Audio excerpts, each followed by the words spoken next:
heated in California, where activists who supported reparations there thought they were on the cusp of getting some of the most ambitious reparations legislation in American history. Then all of a sudden, it fell apart. The California Legislative Black Caucus released a statement saying that they were pulling the bills for some reason. They haven't really explained it. So when I saw all of this play out, I said, well, I knew who was sponsoring the bill. And so we reached out to him. He joins us right now to explain what in the heck happened in California. You've seen him on the show numerous times before. California State Senator Stephen Bradford. Again, he authored the bill, was on the task force. So he joins us right now. So Senator Bradford, first of all, so explain to people how many bills there were. There were 14 bills that were introduced that were considered the Black Caucus, Legislative Black Caucus priority bills. There was a few more that weren't deemed priority, but the ones identified for the caucus that we all supported unanimously, I should say, it was 14. Okay, so there were 14 bills. So you're in the Senate. What got through the House? What got all the way to the governor's desk? Yeah, in terms of what got through the House, and then you were hoping it was going to get through the Senate. Well, my bills got through the Senate. My bills got all the way through the Senate. They got all the way through the Assembly.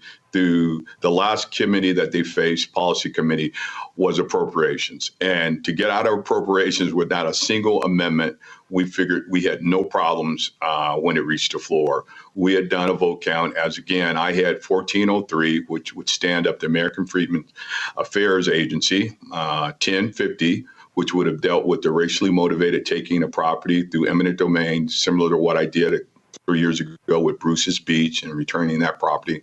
And then we had SB 1331, which would create a funding mechanism and foundation for reparations going forward, not requiring state money. We would look at federal money, philanthropic money, other means other than state money, since we were in a deficit situation. So those were my three bills. What got through were some bills dealing with books in prison, extension of the Crown Act, the closure of grocery stores, a notice, I should say, for the closures of grocery stores and pharmacies. And I just don't have the rest of them in front of me, but those that stuck out for sure.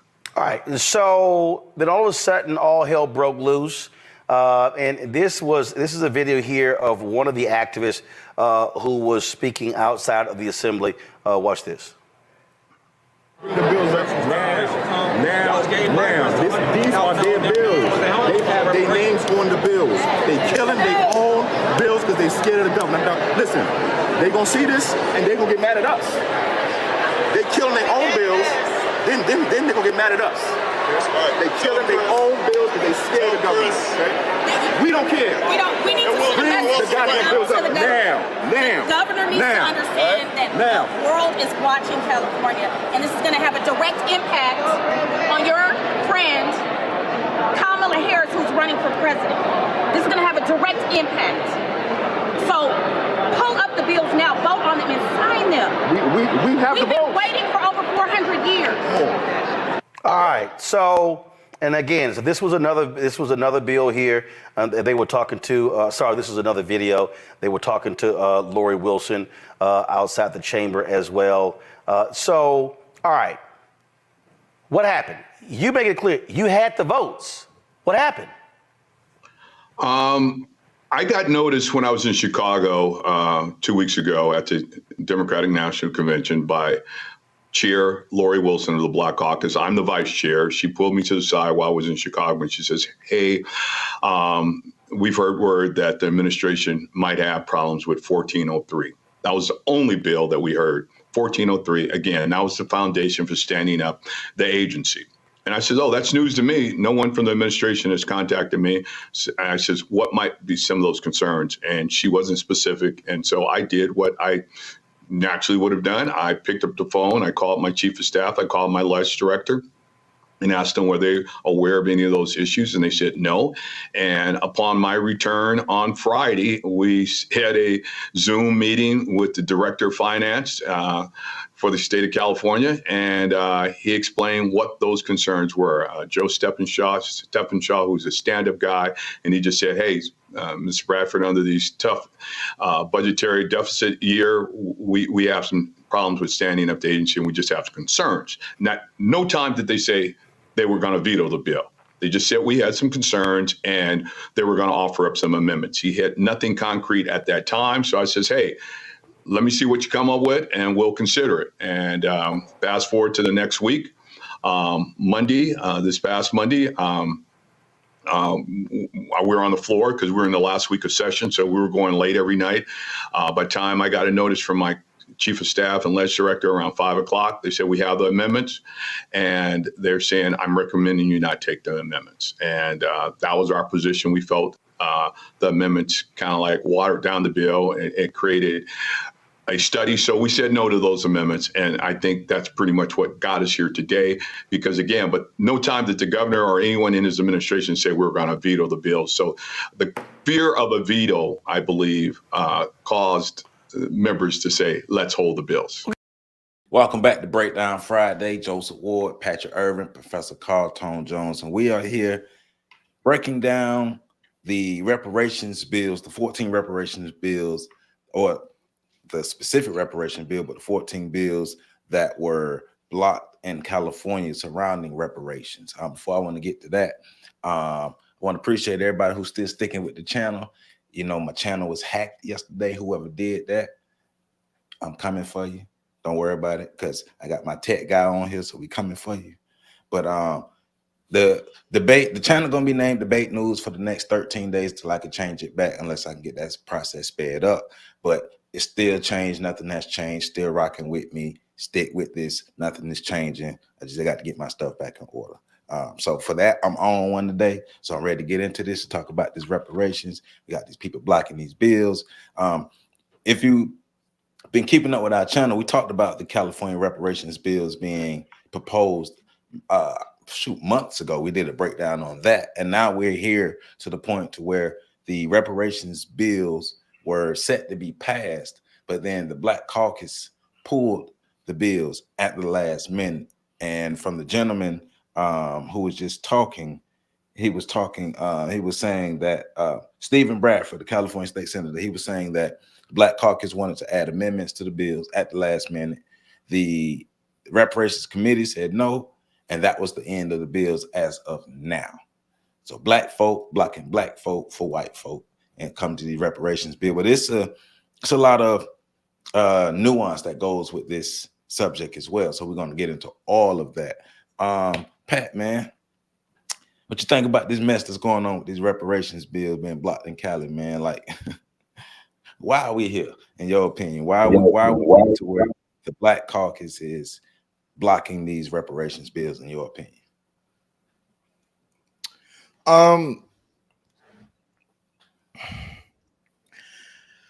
Well, the guy was saying that he thinks that, well, he opted to, can correct me if I'm wrong, he opted to kill the bill. They were opting to kill the bills because they were trying to water them down by turning them into studies. Right. And adding the amendments to the bills. Yeah. And we know what's funny about that is we know that that's a well-known strategy for dealing with things that you don't want to deal with. Right. So well known, in fact, that they're teaching it in schools. Ask me how I know. So it's real interesting that, you know, now they're calling that out instead of just letting it happen. Mm-hmm. I think there's a lot of interesting things at work here, where I think this is a continued fight between the Boule blacks and the rest of us. Mm-hmm. The crumb snatchers. Yes, that is continuing to spill over and spill out as we have this candidate kind of being imposed on us. I'm trying to be careful with my words. Mhm. So, and I think it's going to continue because I think a large mass of Black folk are now really asking, like, fear of Trump isn't enough anymore because Right. we've experienced Trump. And I know they keep saying it's going to get worse, but a lot of Black people just ain't moved by that no more.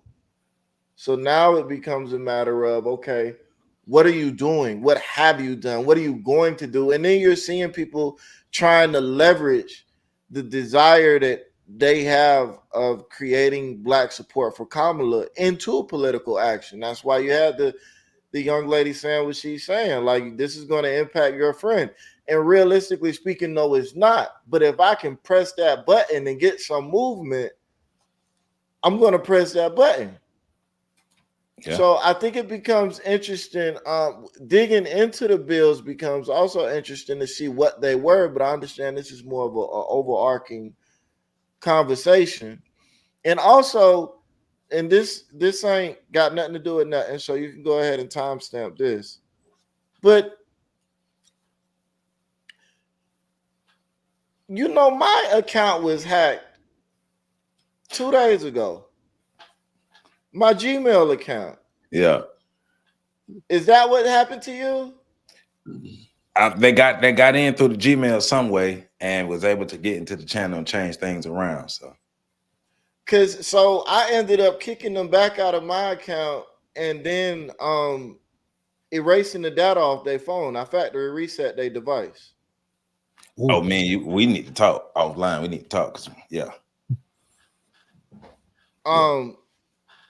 But I was like, I know at one point I had access to OTSOG, so I was like, damn, did they get in through my joint and then make changes to your joint?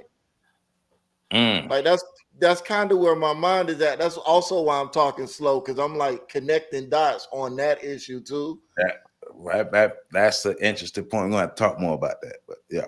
But yeah, okay. So, but yeah, I think the whole conversation is interesting. And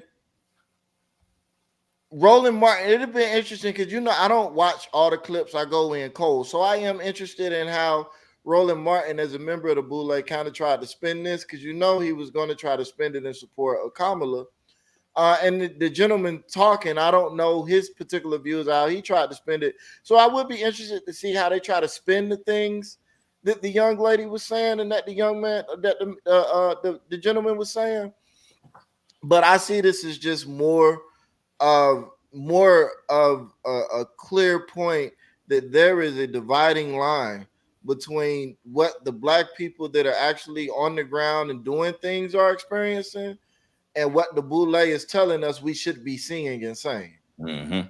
It reminded me of that line that Nas had in that Despair song on that Distant Relatives album with Damian Marley. It was like the master and the masses. One has power and the other one lacks it. We represent the masses who don't have power. Mm-hmm. Those Boule members, they are realistically a part of the masses who don't have power, but they represent the masters. And they do the bidding for the masters, as we see in this case. They do the bidding for the masters. And so therefore that gives them the mindset and the air to think that they are on the side of the masters, not knowing that nobody likes a sellout. Nobody likes a sellout. So they're going to use you to get what they need to have the maintenance that they need. But you are a sellout and you are only a pawn in the game, even though you feel like you a big dog, but you're a pawn in the game. So yeah, that's what I think about that. But yeah, y'all have a lame. But PC, man, what you think about this this whole debacle with the bill? Because at the last minute they pull it. At the last minute they add amendments. At the last minute they say fix this, fix this, fix this, and another step, another research, another thing in the way of getting reparations. What are your thoughts about this whole situation, and what do you think the next steps would be for somebody to really, well, for Black people realistically to get reparations? Well, this is one of the reasons why I'm not like Well, I say black people, if you choose to vote, and Pat talks about this a lot. We talk about this a lot. Make sure that you hold the local politicians more accountable than your national politicians, because it's the local Negroes that bent the knee to Gavin Newsom in order to sabotage this bill. Because I'll be honest with you, they threw so many obstacles in the way of this bill getting passed that they didn't even think it would get to this point. That's why they kept having these subcommittee hearings, and they start, slowing down the task force, and then you have the NAACP jump in a few years ago and say, we don't want cash reparations, we just want, the basic stuff. And then I even saw an interview with Mark Lamont Hill, who was talking to one of the leaders. I believe her name was Attorney Camilla Moore. She was one of the ones that was appointed to the task force. I think she was actually running the task force that actually gave the suggestions to the state senate in terms of what was needed, what they uncovered during their committees and research and all the other things that took place. And so one of the things they stated is that they wanted some government positions that that had some agency and some power. And so that there were the two things that were mainly cast out of this so-called 14-point prioritized list that was included in his reparations packet. And so the word was that the legislators wanted to utilize low-hanging fruit. It wouldn't scare off the governor in terms of signing this into legislation, and that they were afraid of the bill being vetoed. And let's be clear about something too. Gavin Newsom aspires to be president one day. He actually aspires to be president 4 years from now. So he does not want to be known as the president that signed a reparations bill into, law in California. He does not, because he knows he will lose the entire white vote if he does that. So that's one part of it. The part that we look at, and y'all were talking about a few seconds ago, is the fact that the Boule faction they would be able to silence the grassroots. They're not able to do that anymore. Social media has created a funnel, because the media itself, if you talk about 20 years ago, nobody would have known that there was opposition to them pulling this bill in the Senate, because nobody would have reported it, because the media itself is in cabal with the powers that be. So we talk about these cats that want proximity to power, the Black Boule. They understand that their position is in the balance, so they get their marching orders. About the keepers and protectors of the urn. Well, the urn represents white supremacy. So, you know what I'm saying? When we talk about what they do and how they operate to make sure that we'll never be a threat to the structure that's here. Yeah. And the grassroots ain't really going for that, because the grassroots are tired, and the grassroots have been fighting for power. And the grassroots, even if, and this is one of the reasons why it was the brother here in Philly that's been trying to get me to join the reparations task force here. And I told him, I said, this is the one thing I disagree with in how all y'all are operating. You have to amass power first. I'm not going to be out here petitioning for something you owe me. I'm going to knock on your door and say, bruh, you can't come outside until I get my money, until I get what you owe me. And the way you do that, you don't depend on a government like they did in California. Respect to all of those brothers and sisters who fought for this, because it's hard work. And I know that they did it in good faith for Black people. So I'm not criticizing them from that. But what I often said was, you can't do this with shortcuts. You got to get Black people, the same Negroes that are out here talking about they want their check. Well, you got to put in on this. You got to pay the people the same way y'all line up to buy Jordans, the same way y'all line up to buy the new iPhone. You got to line up and pay for your own task force. And that way your task force will say, listen, I got 300,000 people who contributed to this. And they are connected to another couple million. We're going to vote to sway an election in this particular state, and the federal elections, the government, the national elections. You know, the one question that we don't hear in the presidential debates is, what are y'all going to do about reparations? The black media doesn't even ask that question to the candidates that are running for president. To my shoulder pads from last night. Bruh. Don't get me started on that. Hey. But now but a great point you're getting into the consolidation of power to get reparations. Now I put out a video on Tuesday, Dr. Claude, audio of Dr. Claude Anderson talking about a reparations model, and he was saying Black America needs to have a model that we can use to build from. How did Native Americans, a group of people who had their power stripped away from them, similar to how we had our power and our unity stripped away from us, how were they able to get the reparations that they got? So these were the things that Dr. Anderson was talking about in the audio. So, and I'm just throwing that out for food for thought on looking at actual real strategies from groups who have been successful in getting reparations, because once again, we keep getting a meeting to get a meeting to get a meeting to get a meeting to get a meeting to just get another meeting to get another meeting. And it's a holding up of the process of Black people getting reparations. Now, in my opinion, true reparations would be a redistribution of land, power, wealth, and resources, because that's what was taken. It's not just giving cash payouts. It's a redistribution of land, power, wealth, and resources. So does America have the capacity to do that? And do Black America have the capacity or the power? Do Black America have the power to make that happen for ourselves? But once again, the great question is just throwing out, how did Native Americans get the reparations that they got, being a powerless group similar to us? Well, they got it through shame. Yeah. No, I was gonna say, well, if you want to call what the Native Americans got reparations, I think they would argue with you. I mean, but it was they got land and money. So well, let's be clear about something real quick, Pat. A lot of $5 Indians got reparations. Well, yeah. What?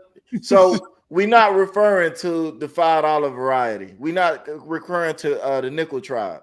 Right, but those are the ones, the models that we see the most as well. Right. So, and we know that, we know how they got reparations, and if Black people get reparations, they gonna get reparations too. Right. So, but if we talking about like the true Native Americans, yeah, they got land and they got resources, but is it the equivalent to what they lost? Well, see, that's the great thing about power. So I don't have to give you exactly what you lost. I can give you what I think you need, what I think would be good for you. But that goes back to what PC said, was they got it through shame. Mm-hmm. See, our shame game on zero. Yeah, but see, we got too much pride.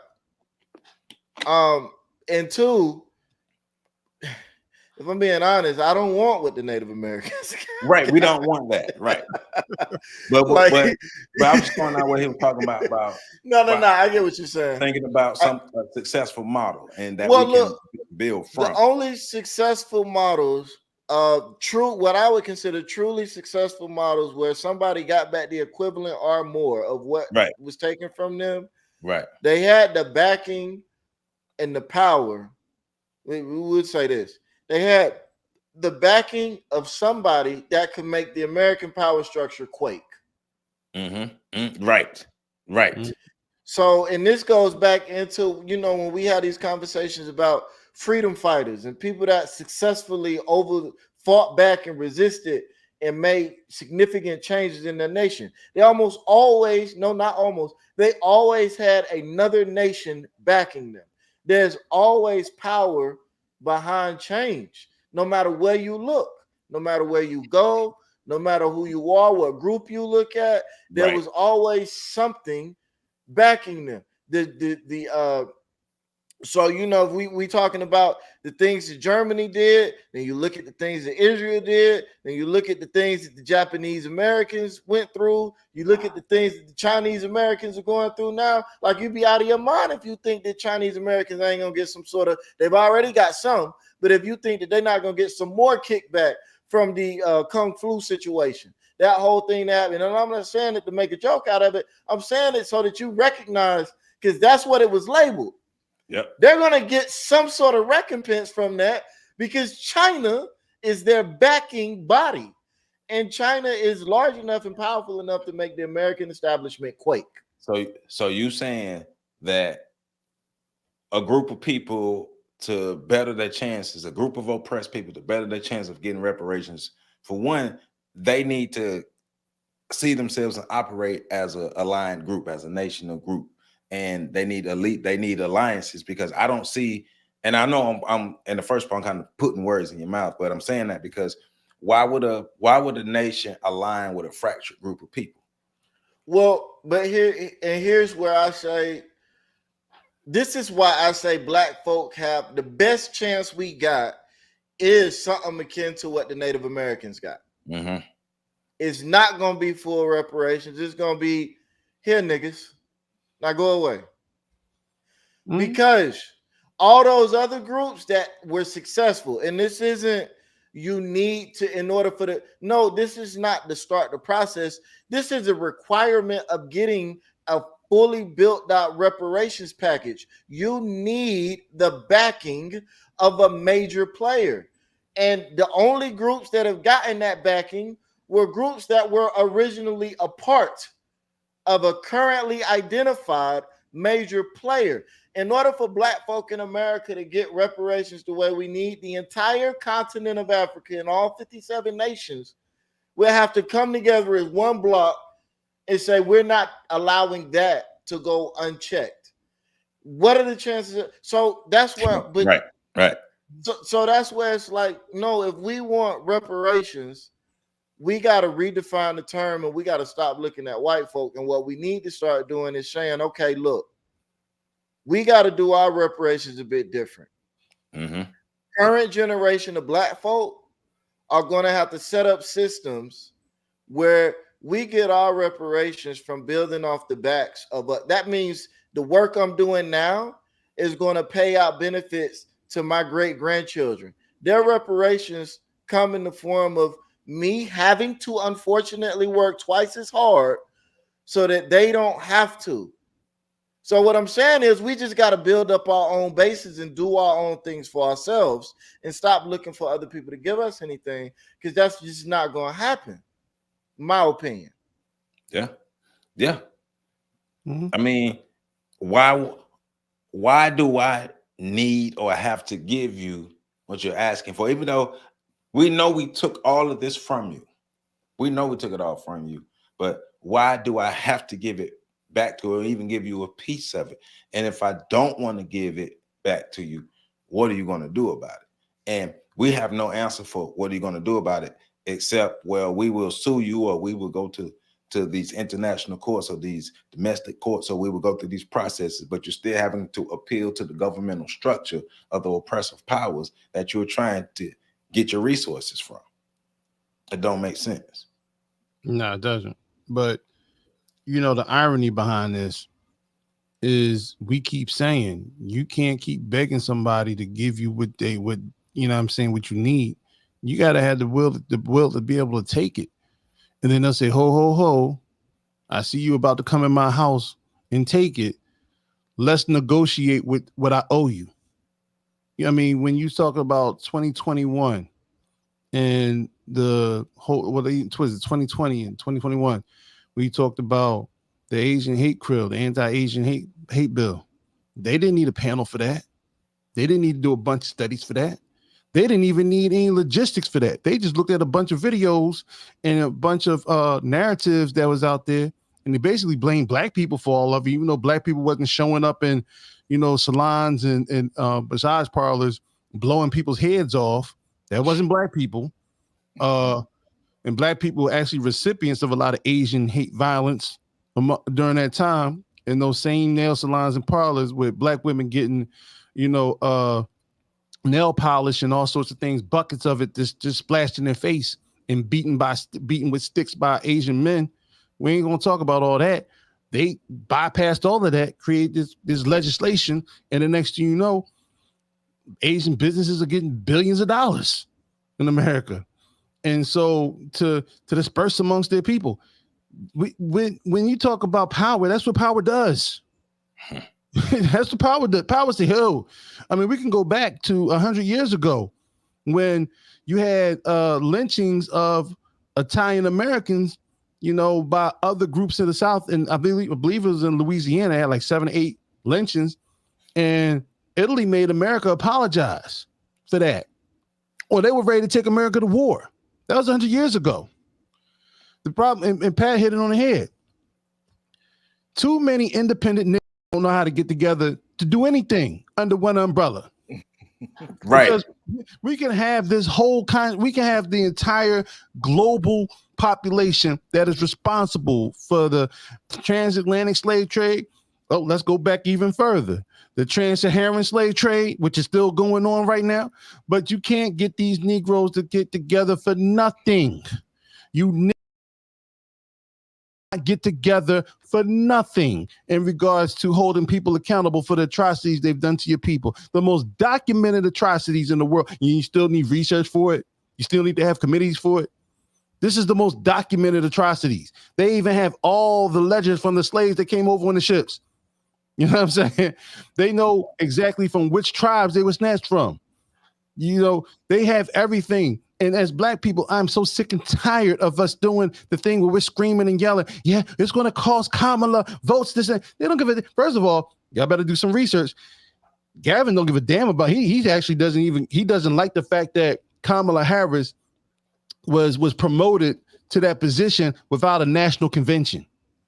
There's video, there's audio of him talking about it. Sound like a coup. Right. You know what I'm saying? He does not give a damn about Kamala Harris. You know what I'm saying? And we really need to start. And this is why I forget the brother's name. He's from the Nation of Islam. And I keep running this back. But he was talking about in Tariq Nasheed's documentary, Buck Breaking. Talking about RZA? No, not RZA. There's another brother. In fact, I met this brother before, so I'm kind of mad that I can't think of his name. It was one of the brothers' last name's Muhammad. So Wesley Muhammad. There we go. Wesley, right. So in regards to Black men, Black people, the Black community is seen as the ladies of the world, the women of the world, the females of the world, dealing with nations that are run by men. And when you look at how we try to gain power, it's equivalent to what you see when a woman is trying to gain power, trying to appeal to your ego, trying to appeal to your better nature, things of that nature. No disrespect, ladies, but this is the feminine way of going about doing things. So that's what we keep trying to do, appealing to the conscience of the white community. They have no consciousness when it comes to doing things for you. I don't give a damn how many white friends you got. They ain't giving up their shit for you. So I know you got to write that down, Joe, my bad. In regards to how we're trying to go about these things, this is why I don't join these panels or committees, because I'm not begging nobody for anything. I'm not wasting my time. I don't know how many summers I have left. I hope I have 100 more summers left, but it ain't guaranteed. What I want to do is spend my time doing some more efficient things that work. And what works is amassing power. But when we try to get Black folk to amass power, everybody wants to have a soapbox to stand on. Everybody. Because everybody feels no matter who's in the room, they have just as much right to lead as the next person, regardless of how much work they've ever put in. And because of this, we don't have the ability to come together. Listen, if you sit, like even the people that came on that in the state senate out there in California, they didn't have the balls to hold the fire to Gavin's feet. Because what I would have done, I would have brought the legislation up and we would have had a vote. And then it would have been up to Gavin Newsom to actually veto it. He would have had to sign his name to that. That's what I would have done. if we went this far with it. You don't pull it off the table because we're afraid it's going to get vetoed. No, you put it on the table. Because I'm tired. What are they talking about? Supermarket closures notifications and pharmacy notifications. Like you don't see that in your neighborhood. All right. We're talking about crown policies extended to both athletes, and that's for the athletes to be extended on the state level so that they're not discriminated against with, just like in a workplace with their hair and all that other crap. Criminal justice reform, which I'm sick and tired of you associating black people with criminal justice reform. What about the black people that don't commit crimes? What's in it for them? Right. So health and equity. And the list goes on in terms of and those are okay. I can take that lowbrow as long as we swing for the fences. And it just shows that black leadership is weak and that it's the house Negro and the field Negro. And the field Negro knocking on the door, confronting the house Negro. That's what you're seeing in the videos that are out there right now. Yeah. A couple things I wrote down that you were talking about. For one thing, you talked about the negotiations with the power structure. As somebody who's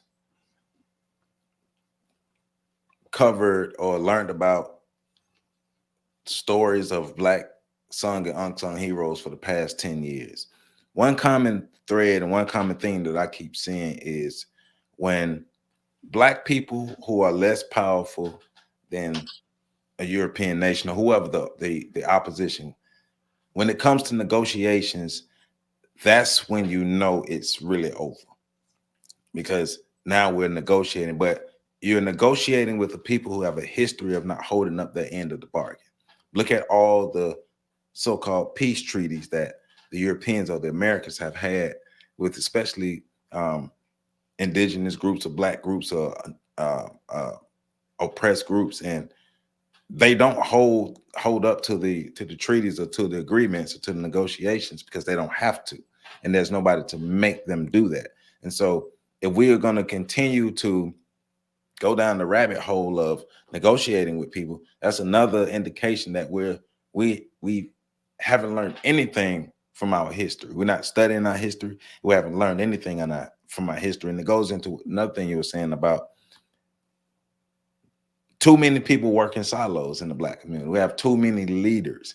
And so what would constitute a person being a leader in these movements, or a leader for the task force, or a leader for us to really bring ourselves together and consolidate our power? Because there's so many people who think that their resumes within the white power structure would give them the leadership qualities or give them that position, but not understanding all of your work, all of your credentials and everything that you consider success is from the white power structure. So how would that be beneficial to building what we need for our own when your mind state is we need them. Without them, we're not successful. And I'm saying that, I'm referencing that because I just watched the Pink Book lesson video and seeing people arguing about their credentials, and the credentials was, I did this with Bernie Sanders, I did this with the Republicans, I did this with this and this, and all of it have to do with the white power structure. But these people consider themselves big dogs and leaders. And if you've seen the Pink Book video, then you know what I'm talking about. But it just goes into a reminder of these are roadblocks that we put in front of ourselves that will block us from getting the real coming together to become a powerful people, but being able to get what we need, because the Negro mindset is still at work, and the actions that are coming out of that are causing us to always have some kind of infighting, always have something to go against each other. Looking at this, that's what we're talking about now. Black folk want something for black folk, and the crumb snatchers was like, nope, because we got to maintain the status quo. I think and then if we're looking at the strategy in and of itself, like PC was getting at, the strategy really don't make no sense. And this has been one of my biggest criticisms of the Democratic Party, and it boils over into black Black leadership, because we pattern so much of our strategy off of the Democratic Party. What sense does it make if you get a bill all the way through committee and you get a bill all the way through all these things? Why not make somebody make a decision on it? If they're going to water it down with panels and studies, let them do it. Let them do it on record. Don't save him by pulling your thing back. If he's going to veto it, let him do it. Get the veto on record. Yeah. Don't. So it's one of those things too, where it's like what, but I think it goes into because we don't recognize, because we're trying to play two games at once. We're trying to play the game of being Black liberators, quote unquote, while at the same time protecting our position in the white power structure. You can't serve two masters. Oh, sure you can. One you do full time, and the other one you do as a hobby. Well, you know, the one you put the most work in or the most energy into, that's the one that flourishes the most. And so we clearly Black America is the part-time job. Bro. Okay, so they are not looking to build with Black people. Why would they? You know what I'm saying? And even when you look at, and I get it, because it's a headache. I mean, I'll be one of the first ones to admit that dealing with us, you got to be insane to deal with committees and the type of emotional load you have to carry for that, man. That it'll cancel you out in your 50s if you get to live to be 50. You know, I think one of the biggest things, and that's one of the biggest problems, is we bunch of children. So when you talk about how the Pink Book Lessons joint was, and it's akin to a child saying, "Look, Daddy let me ride in the front seat of the truck. Have you ever rode in the front seat of the truck?"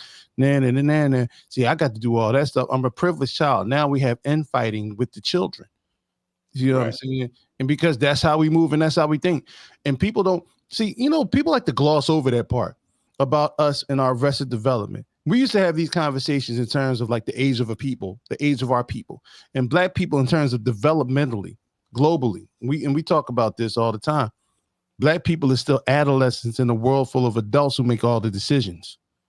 And most of us don't even want to be in position to make the decisions because we're afraid of the responsibility and the threat levels that come with it.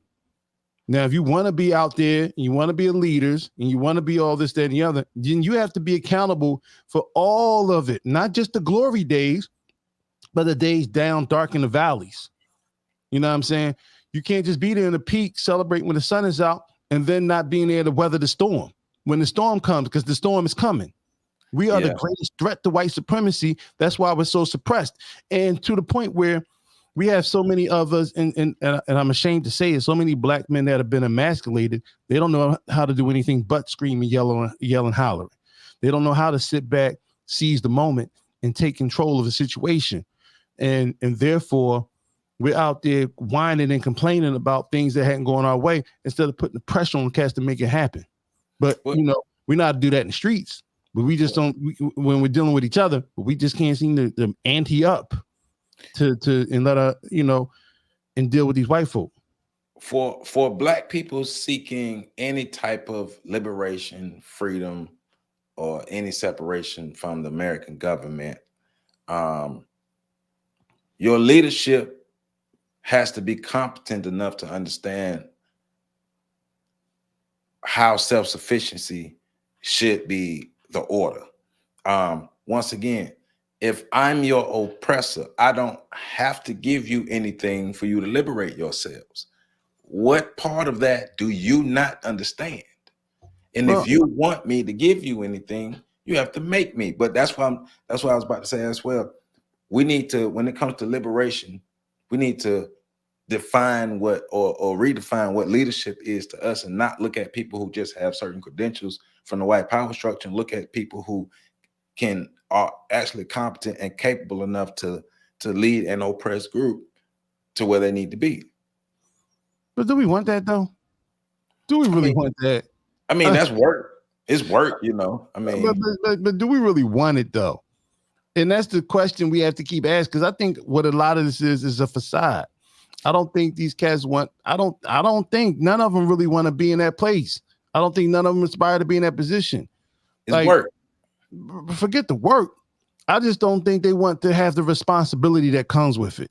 And I think it's easier to try to be the one to light or ignite the flame of somebody else to go jump off the porch than it is to actually be the one to jump off the porch. Because when you jump off the porch, you don't know how you're going to land. You know what I'm saying? You don't know whether you're going to hit that ground and fall, or whether you're going to be able to stand in 2 feet, whether or not it's going to hurt when you land, whether or not somebody's going to come for you because you're not in the protection of the porch no more. We really don't want that. And so I get tired of the whole notion that black people want to be free in America anymore. I don't even think globally black people want to be free. Black people want to be comfortable. I think black people are tired of fighting. I think a lot of black people have thrown in the towel. That's why we can do things like this. How else can you explain black people out here calling the so-called Democrat and with the party of benign neglect, the Democratic Party, calling their candidate a black woman when she won't even call herself a black woman? She's had two interviews. She had an interview in a presidential debate where she was asked if she was a black woman, and she didn't answer either time. Well, but I think that is also because even in this last debate, she said she was going to be president for all people. And anyways, which, but we're not going to get into that. But I think all those things you just articulated is why black folk are not the number one threat for white supremacy no more. Hey, what that therapist said, what she said, black women were second behind white men. That wasn't a therapist. That was a psychology expert. Oh, I'm sorry, PC, my bad. Not to disrespect y'all, man. Right. Hey, man. Don't do that. I'm a psychology expert too. hey, I got a BS in psychology, so me too. Yeah, don't do that. That's a psychology expert. Don't do that. But I think black people don't really know what they want. And I think that's really being showcased. Because we can't even get together and have a conversation. I mean, and we're so, and this is where it goes back to, something that we've said plenty of times before on the show, the adolescent mindset of black people as a culture group. We don't even know how to have conversations without insulting each other. Right. Mm-hmm. Like, if we were all sitting and you see it even in the way we talk about Kamala Harris, when people say, well, the educated and higher intellected versions of us feel this way. And it's like, oh, really? So everybody that don't agree with you is not educated. Got it. But it's a bit of an inside joke. PC get it. But it's we don't even know how to have proper discussions about matters that are significant to our community without somebody being triggered and lashing out. And we saw it yesterday in the debate by the lady that was raised by a single mother who was not a black woman. As she said in the debate, like, that's not me making that up. She said it during the debate that, she was raised in a middle-class family with her mother. But that's neither here nor there either. But one thing she did learn from her mother, actually that's everywhere. But one thing she did learn from her mother is that gaslighting works. Yes. Mm-hmm. She was doing a lot of insulting and then saying, well, you're the one that always insults people. Well, black people do that a lot. Well, white people do that. So why we can't do that? Because it's not a good thing to do to you people. Right. So we go, and the only reason I'm doing that is because the last show we went in on Kamala, and I feel like it distorted our image as being fair and balanced. So I want to make sure that they keep hating us for being Trump supporters. So that's right. That's the goal here, right? Like we gotta stay consistent. Right. So while we say we hate both parties, anytime we see the audience starting to maybe shift, we gotta hit them on it to make them shift back, because we can't be consistent if the audience ain't consistent. You see how that works? There you go. But I just think as a community, there's just so like we don't know what we want to be. We don't know what we want to do. And right now, you think about it, if you're thinking about it from the perspective of a teenager, teenagers just want to have fun. They don't even bother to define what fun is. They don't even bother to understand that what's fun for you is not fun for the other person. You know, we like you look at the Freaknik documentary. Everybody saying we just wanted to get together and have fun. Well, fun for some of the men was to women, grape the women. That was fun for them. So you can't say we just wanted to have fun, but then don't define fun. What is fun? But that requires a higher level of, that conversation of where you say, man, I'm just trying to sit at home and watch a movie. That's what's fun to me. Oh, I respect that. That's not what's fun to me, but I can respect that. That's what's fun. See, that simple little exchange requires a level of maturity that we have not yet achieved. Well, what you boring? You boring. You just want to watch movies? You're a lame. You know, responsibility, accountability, and putting in work.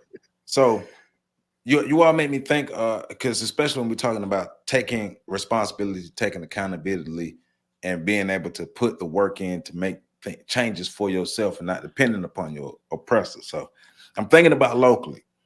I'm thinking about two communities that I work in are considered food deserts. Both the communities have community gardens that the people refuse to use. Mm-hmm.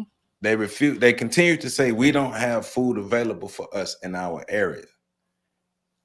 But there's a whole garden there. Nobody uses the garden. And then they complain about the grocery prices going up and all these other things. But you have a place where you can be autonomous in a way with your food. All you need is the seeds and the fertilizer and the water and stuff to make sure you grow your food. And they won't take the responsibility to grow their own food. They rather depend upon somebody else to give it to them, the same people that they complain about not giving them enough. That's a mental issue. It is. It's a blockage, but what it is, and I see it all the time. You know, I'm on a college campus with you know, at a 2-year school with people that have been there for 10 years. I've looked at some of the transcripts. These cats have, you need like 60 credits to graduate. And some of these cats have damn near 125 credits. And they keep changing their major every time they get close to graduation, because what comes with that is knowing that once I leave here, I'm not going to be considered a child anymore. And so I want to stay. I want to be a Toys R Us kid. I don't want to grow up. And that's what we're dealing with in our community. And so it's fun to scream and holler and shout. People get enjoyment out of that. You know, there's a twisted way that we operate and think that people feel empowered by doing stuff like that, but yet and still nothing to the build. So in other words, we would love life if we were just wrecking balls, but we would never be able to understand the tools that you would need to build something. And if we had them in our hand, we would still find ways to be destructive, because that is what white supremacy has done. The institution of white supremacy has done, the institution of slavery, the very thing that we're talking about that is why we need correction and to be repaired as a people. We are in that place right now. We're in that place where we're showing that we need to be repaired, because we can't function the way we're supposed to. My bad, y'all. Got to write it down. We can't function. We cannot function in a way that builds, that's constructive. You give us a Lego set and that it'll be the most disorganized looking thing on the planet right now. And I hate it because I love Black people. Y'all know that. I love my people. But when you love them, you got to tell them the truth. Yeah. And the truth, we can't have those conversations. Pat just said we can't have those conversations because people getting their feelings. They get emotional. And my opinion means just as much as yours. No, it doesn't. Right. I put in so much work to get to where I am, to where I'm not formulating an opinion. I'm speaking on facts based on history, based on studies, and based on best practices. I know what I'm talking about. And because of that, your opinion, just because you have one, And just because you can speak and just because you can get a following on social media or whatever does not change that fact. We put in the work. We told black people, this is why the Independence Day Project, nobody wants to watch it. And nobody, when they watch it once, they don't share it or anything. Because the Independence Day Project tells us how to build it on our own. We all put work in that project. That's why I never call it my movie. Because we all put in work in that project. And we show black people how to build it on our own. And the first time black people saw, oh, it's a great movie. I love the cinematic. I don't care about all that. We did that on a shoestring budget with bubble gum and popsicle sticks. But we got it out there because the message was important. The message on how to build this community and how to do it and become self-sufficient, not only to fight and create a liberated community, but also how to run and operate the community. Patrick goes in on the economic part and how to build it. We talk about the culture. Joe talks about, Joe reminisces of the history of when it did work for us and things we did in liberated struggles. I just filled in the blanks. But the bottom line is we created a film that actually speaks to the very liberation to create a situation for which we can empower ourselves to one day demand reparations, not ask for it, not beg for it to get to a state Senate floor, but to demand it. And there will be grave consequences if we don't get it. Yeah. But one of the most important things that we discussed tonight about reparations, though, is groups who have got reparations, they were just that group, a group, a nation, a unified people who have some code and some unity about themselves. And when they went about appealing for or looking to get the reparations, because of their unity and because of their backing, they were able to get it. We're a fractured group of people with no real allegiances to put pressure internally or externally on the American government to give us what we are owed, right? That they continue to tell us no, they continue to put us on hold or continue to send us to the next meeting. What next for us? What's a great counter move to that? There are several people who have reparations rallies around the country and different things. We don't have the means to really support that other than showing up and giving a voice, but we don't really have means to really support that because there's no unity, there's no power behind it, there's no structure behind it. Shout out to everybody who's trying to get some type of movement. But as long as we keep moving as a fractured group, we're going to keep doing the same things over and over and over. And like the video I put out with Dr. Amos Wilson, the lecture, well, we're doing a book because we're reading The Falsification of African Consciousness on Monday. Dr. Amos Wilson talked about us continuously to repeat history. His model was using Reconstruction and how we think the gains that Black people are making today, how we think that's new, and it's not new. But that's across the board. We continue to repeat history across the board. We continue to do the same things across the board. I'm convinced that we do not study our history at all, even though we talk about it. It's a buzzword. It's a cliche. It's a great phrase to say, know your history, study your history, know your history, study your history. But clearly we're not doing it because we keep doing the same things over and over and over and over and over and really expecting different results. The next generations are going to come back behind us and do the same thing and have the same results. Was no information passed down? You know the scary part of that, Joe, is when Malcolm was talking back in 1963. He was talking about seeing a new wave of Black people that wasn't going to be like the Negroes he was dealing with, right? He was talking about seeing the consciousness rise in the Black community and the fact that, you know, those Negroes are not going to be the same.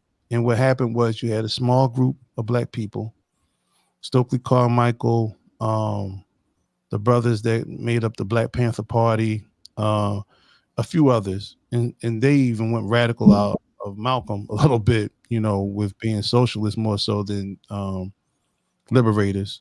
But the rest of the black community wanted nothing to do with them.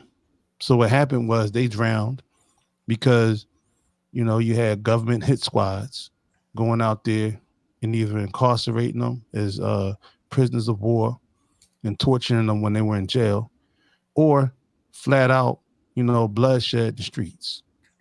So in public assassinations, Fred Hampton to name one, but there were many others. And so you had that take place. And then the next generation, you had other scholars and other leaders talking about this current group of black folk ain't taking it no more. Yes, they are. And then taking it right on the chin. I mean, you can go Getting back knocked out. In every generation, we seem to have it where we think that, and I'm glad we're not falling into that trap where we think that we've grown to a point and where we're actually going to do something actionary about our stance, our position. And then it falls flat on our face because the next generation always feel like they have a better handle on dealing with the same common enemy, descendants of the same enemy, than their predecessors. And they feel like it's going to work better. And they also don't even really see them as enemies until it's too late and they get burned a few times. Well, when their feelings get hurt and they don't get what they think they expect that they should get from the white power structure, then they become racist. Well, then, because they have their Negro wake-up calls. Right. And, Charlemagne, the God exhibited that, he dealt with that, on his show with the backlash he got from that Joe Biden situation. You know what I'm saying? You have, and so when you start talking, people thought Black Lives Matter would be that. We see what that was. That's because people couldn't read.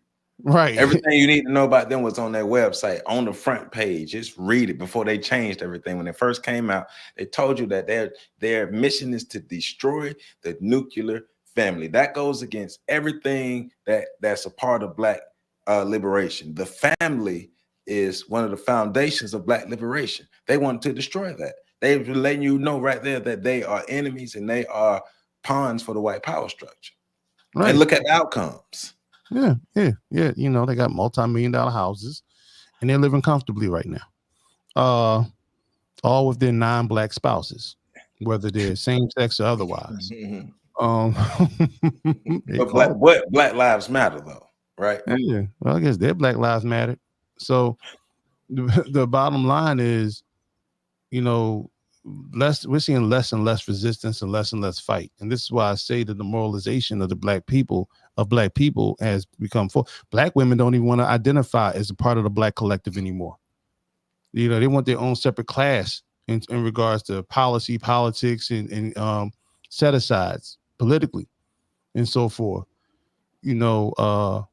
So we're even more splintered now than we've been at any point in time in this country's history. That's why we ain't gonna get no reparations. Why? Why would you get it? To a splintered cast, like you said earlier, to a splintered cast of people. Forget the people that would have supported it or wanted to lead it.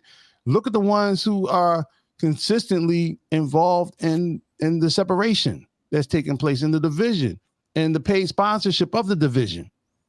Glorilla, well, I ain't gonna just talk about that young sister, but Sexy Red is in the president, is in the owners' boxes of baseball players and football teams and things of that nature as a model for our girls. You got these cats that are out here drill rapping, talking, like literally describing their crimes and I'm talking about in details that nobody outside of the people investigating the case will know, and they're being promoted and being paid. It's funny how you have to every 2 minutes, you have to write down when we're cussing on this platform, but they can talk about excommunicating people on this platform all day long, and their videos go viral. I'm talking millions of views and shared everywhere. It's something how that happens, right?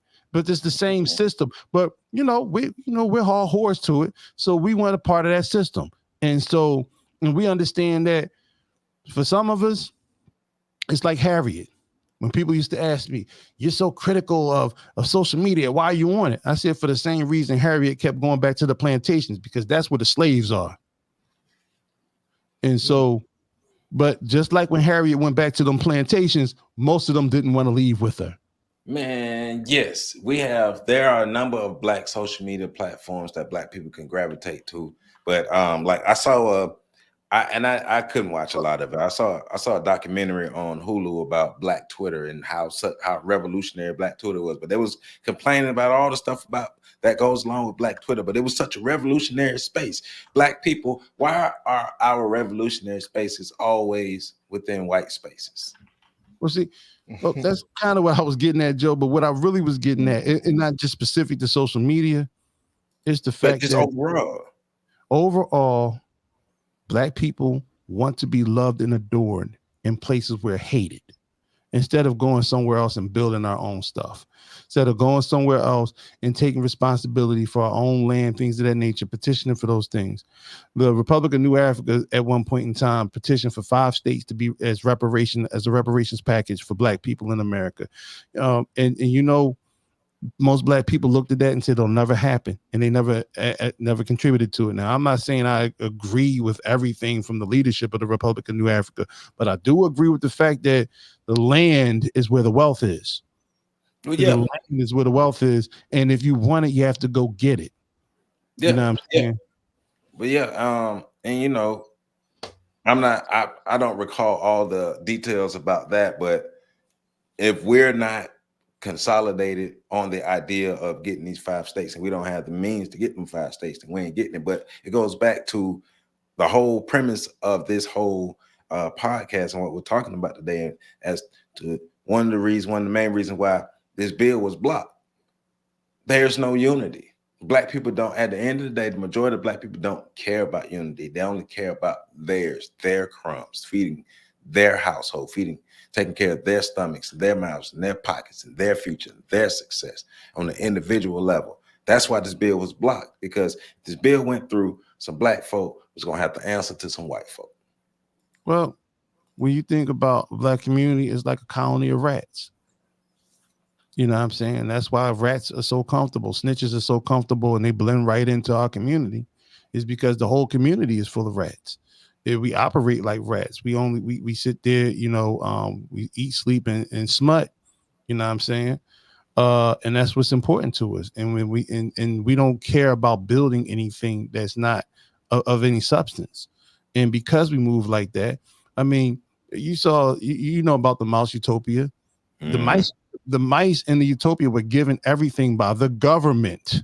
You know, the ones who were governing the maze, giving food, giving shelter, everything they needed. And all they did was eat, sleep, smutted, multiply, and eventually became anarchy because they started turning on each other. The mice formed gangs. People don't understand it. They had roving gangs in the damn maze. They were biting off each other's tails. And you look at and it was done. The experiment was done, as they were also experimenting with the housing project situations in places like St. Louis and Pruitt-Igoe, a housing establishment, places like Cabrini Green in Chicago, places like Newark, New Jersey. There's a city full of projects, high-rise projects. The Bronx, you know, several housing projects we had here in Philly. You will go everywhere you saw high-rise projects, where you had a supermarket, a playground, and a laundromat inside of it. That was supposed to be self-contained housing, just like they gave the rats, just like they gave the mouse in the rat utopia experiments and the mouse utopia experiments. And because they knew how that functioned simultaneously as they were running them and doing the studies along Black people, they understood how we could be controlled and manipulated into operating in a self-contained, self-destructive unit that will never build. Because eventually all those colonies, those mouse utopia and rat utopia colonies collapsed. And they saw a severe drop in population, a severe drop in motivation. They all became demoralized. And literally they would lay there and stop eating until they transpired. And you look at what's happening with us right now. We just talked about how we like to have fun and sit, and we like to do this and we like to do that like kids until we transpire. Not building anything, not leaving anything for the generation to come behind us. Nothing.